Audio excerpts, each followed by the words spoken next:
A esta hora establecemos contacto en nuestros estudios en Nueva York con Luis Lauredo, ex embajador de Estados Unidos ante la Organización de Estados Americanos de la OEA. Un muy buen día y gracias por estar con nosotros aquí en NTN 24. Bienvenido. Un placer, como siempre, estar con NTN 24. Muy amable. Que un presidente de la Unión Americana vuelva a Cuba tras casi un siglo significa que lo que ha hecho el régimen cubano, estamos hablando aquí de que está acusado de patrocinar terrorismo, de reprimir opositores, ¿será olvidado? No hemos abandonado los principios y las metas de la política. Cambiamos la metodología, poniéndolo en contenidos geopolíticos. Desde el año 73, los Estados Unidos hubo un cambio estratégico hacia una política de la China comunista, que muchísima más opresión.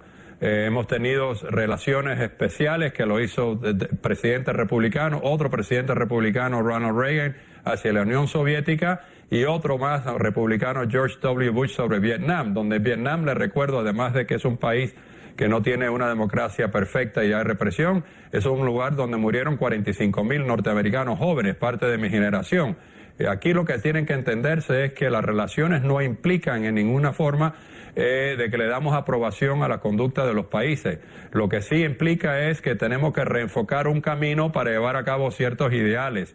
En este caso, tanto usted ha mencionado derechos humanos, el presidente se va a reunir con disidentes, lo ha dialogado con las autoridades cubanas, pero regreso al punto fundamental que es importante que entendamos. Uno, que es que lo que tenemos que enfocarnos en el pueblo cubano, que al fin y al cabo, en la traba entre gobiernos y gobiernos, son los que sufren depravación económica, etcétera, etcétera, y esto es un camino nuevo, con muchas esperanzas, pero con mucho sentido de realidad de las limitaciones. Tener relaciones diplomáticas no implica que uno aprueba el régimen que ese gobierno que tenemos. Así que, y a propósito, es también una reflexión de las presiones muy fuertes que hemos tenido los Estados Unidos por muchos años de parte de todos los países de la América Latina, si sean de derecha, de izquierda, incluyendo Colombia y otros países de este hemisferio que son aliados importantes de los Estados Unidos. Así que esto se ajusta a una nueva realidad geopolítica, pero con un enfoque muy humanitario en el pueblo cubano, los ciudadanos cubanos, la juventud cubana, para ver si Cuba se reingresa a la familia latinoamericana y, más importante que eso, a la economía global que va muy avanzada y que Dios quiera dé prosperidad y bienestar a la gente de Cuba. Señor Lauredo, usted mencionaba el tema de los derechos humanos y esa está una de las principales peticiones de la disidencia cubana. Obama, que sea más firme en el hecho de exigir al régimen de los Castro el respeto por las libertades. Sin embargo, ¿puede este aspecto tener la cabida suficiente? Y lo pregunto teniendo en cuenta que el canciller de la isla, Bruno Rodríguez, decía recientemente, hace unos 3 días, que no está sobre la mesa ninguna negociación sobre sus asuntos internos. Sí, ningún país tiene el derecho de la intervención en los asuntos internos de otro país. Eso es uno de los pilares fundamentales de relaciones internacionales. Y por eso le eliminé anteriormente que nosotros tenemos excelentes relaciones, como por ejemplo con China, con Vietnam, con Rusia, donde tenemos además problemas internos de derechos humanos, etcétera. Tenemos que aprender a diferenciar que la forma más eficiente de tratar de mejorar los derechos humanos, etcétera, etcétera, el bienestar, es a través del diálogo, a través del intercambio. De ahí a intervenir en los asuntos internos es un brinco muy grande, pero esto es un nuevo camino lleno de esperanza, con enfoque en el bienestar del pueblo cubano, punto. Lo demás son cosas y vas a oír muchas declaraciones. Cuando hay un reajuste en relaciones, hay mucha oposición, como la hay en la comunidad cubana-americana o parte de ella en los Estados Unidos. Lo mismo pasó con China, cuando en el año 73 el presidente Nixon abrió las relaciones y hasta cierto punto traicionó a la República de China, conocida como Taiwán. Pero se decidió porque era más fácil, era más eficiente tratar de estar en lo que le llaman en inglés engagement, o sea, estar involucrado, que simplemente cerrar las puertas. Lo demás son tensiones normales, las cuales se van resolviendo en discusiones y, si Dios quiere, que terminemos en la misma meta. Me repito, la meta es una sociedad más libre, más abierta y más próspera, con un enfoque obsesivo sobre el bienestar del pueblo cubano. Gobiernos van y vienen, los pueblos se quedan y usualmente cuando hay conflictos internacionales los que sufren son los ciudadanos del país.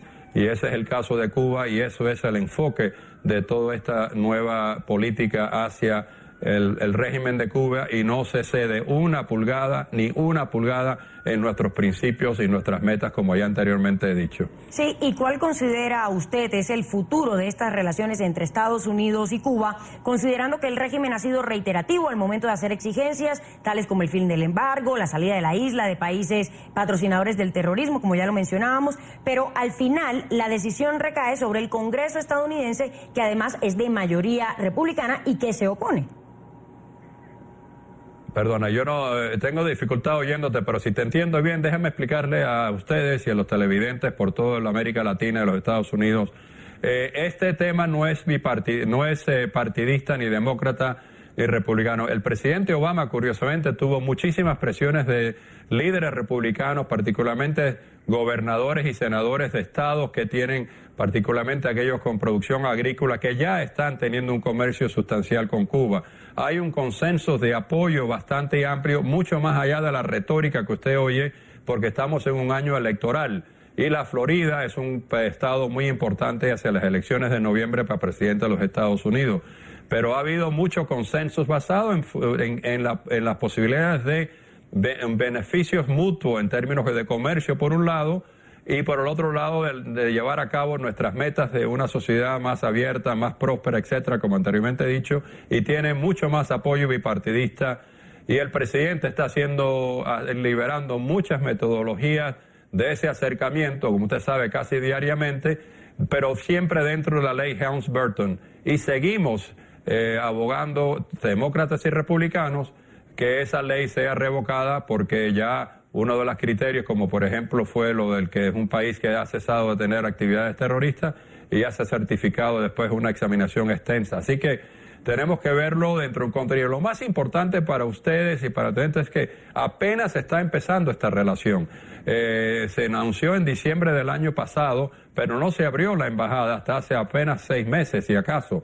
Y la visita de un presidente va a darle un impulso extraordinario, lo que dije yo anteriormente, pero eso no nos ciega, ni somos tan naif como pensar que esto se resuelve de un día para otro. Esto es un compromiso a un camino nuevo, un camino que va a ser difícil, donde va a haber choques, pero estamos comprometidos a que mejore la situación interna en Cuba, que es lo que más importa a los Estados Unidos en estos momentos.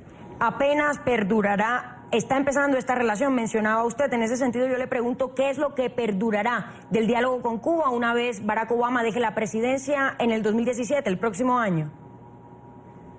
Bueno, usted sabe que la secretaria de Estado Hillary Clinton, que hoy por hoy encabeza la parte demócrata y posiblemente sea la próxima presidenta, está en apoyo de esa posición. La apertura comenzó en forma mucho más limitada cuando ella fue secretaria de Estado. Si hoy en día se mantienen las cosas en este año bastante turbulente y sin predicción en los Estados Unidos, el mismo Donald Trump, por la parte republicana, yo abiertamente ha dicho que este nuevo camino, esta nueva apertura, él lo apoya. Así que no espero los que eran más anti de la relación.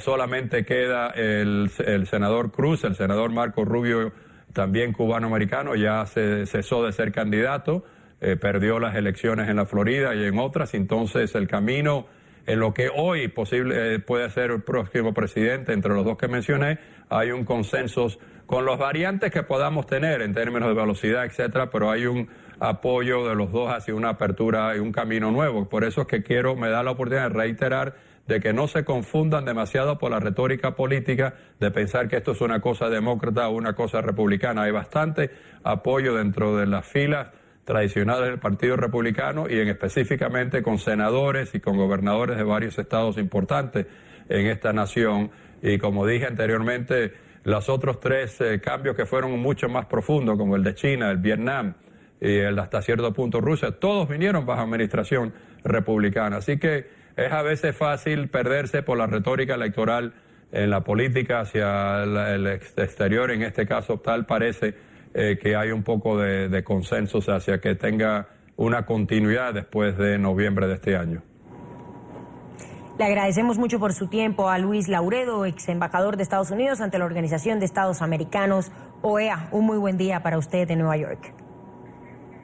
Ha sido un verdadero placer y muchísimas gracias por la oportunidad de charlar con ustedes.